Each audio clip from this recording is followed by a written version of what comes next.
Hello, Anthony and Tara. Thank you very much for coming in again today. I see that you've come with a couple of questions regarding Anthony's estate as well as Marlene's estate, the processes of probate, and just a couple questions about your will, and maybe there might be some potential things that you'd like to update. So let's get started. So, first, we're going to start out with Anthony's estate.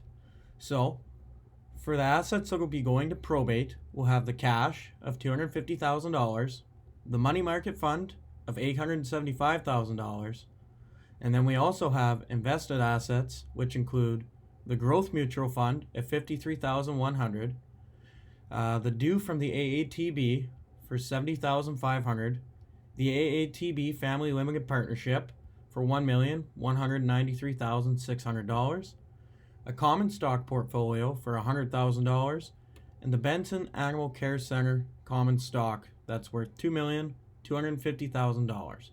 This gives you a total probate estate of $4,792,200.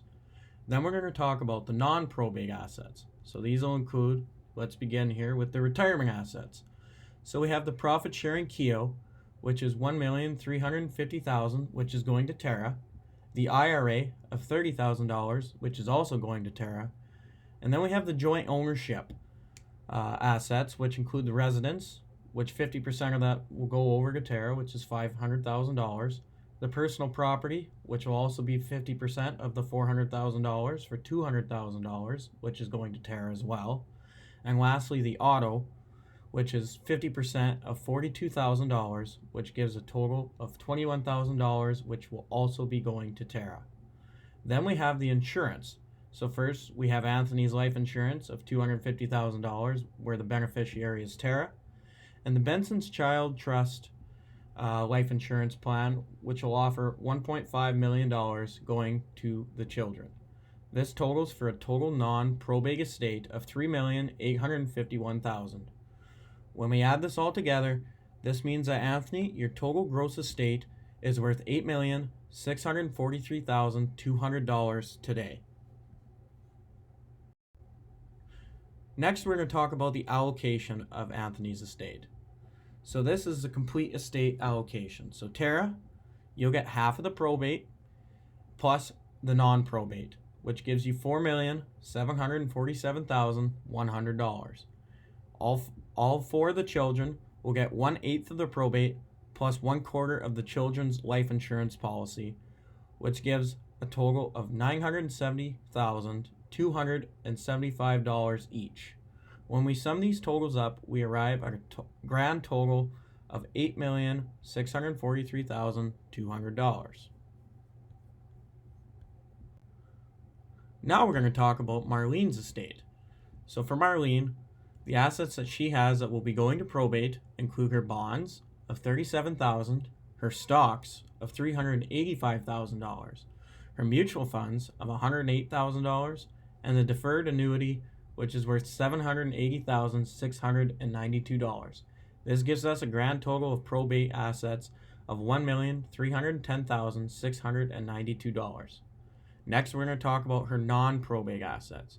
So this will include the rental property sale of $475,000, which will be going to Tara, Marlene's home with a worth of $350,000, which will also be going to Tara, and an IRA with a value of $450,000, which will also be going to Tara. This will arrive at a total of $1,275,000. Overall, the total gross estate of Marlene will be $2,585,691.83. So, let's talk about the probate process. So the objective of the probate process is to distribute property accordingly to their will or state laws of succession, paying claims of creditors, and collecting taxes. So probate items will include anything that is not specifically designated for a beneficiary. Probate can kind of work in 6 steps. The first step is to lodge will with the court. The second step is to appoint personal representatives. The third is a notice to creditors. The fourth is an inventory and manage of the assets. Fifth is to pay the debts, expenses, and taxes. And the last step is to distribute the estate assets. Next, we're just going to do a quick overview of the advantages and the disadvantages of probates. So the advantages of probates, or the pros, will be that it offers certainty, a fair process, and provides order. Some of the cons of probate are that it is quite lengthy, it can be expensive, and all of this will be under public record, unfortunately. Next, we have some questions about these wills, and since I haven't had a good chance to look at these wills, I'm just going to go over the different clauses of the wills and see if anything would stand out to you, and maybe you should take this to an attorney to see what they think as well. But let's go over the clauses of the will anyways. So first, there's the primary clause, which is the introduction and identifies the testator and revokes other wills.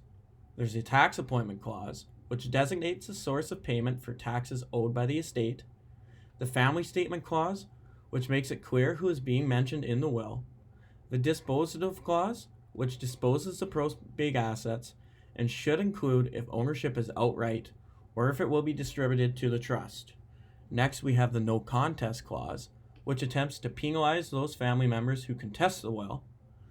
The appointment clause, which appoints a personal representative. And last, we have the concluding clause, which reaffirms that the document is the deceased's last will and states the date of signing. Lastly, Anthony and Tara, I'd like to thank you again for coming in with all of your questions. I hope that the advice that I've given you has helped. Once again, if you have any questions, please feel free to reach out whenever you like. Thank you, and I'll see you next time.